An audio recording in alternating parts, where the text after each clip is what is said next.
मित्रांनो नमस्कार, good morning. मी रात्री नांदूर शिंगोटे या ठिकाणी हे साई सोनाई हॉटेल आहे। या हॉटेलला रात्री आलो, जेवण केलं आणि वॉचमॅननी सांगितलं गाडी इथं पार्किंगला लावा।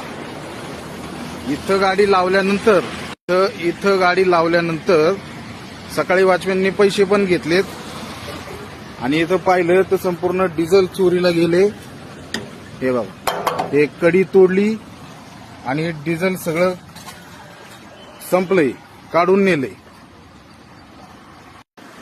तुम्हाला सगळ्यांना कळकळीची विनंती आहे, या हॉटेलला कुणीही थांबू नका। मालक काही आता मला रिस्पॉन्स देत नाहीये। मालक म्हणते आमची जबाबदारी नाही। इथं सीसीटीव्ही कॅमेरे सुद्धा यांची चालू नाहीत।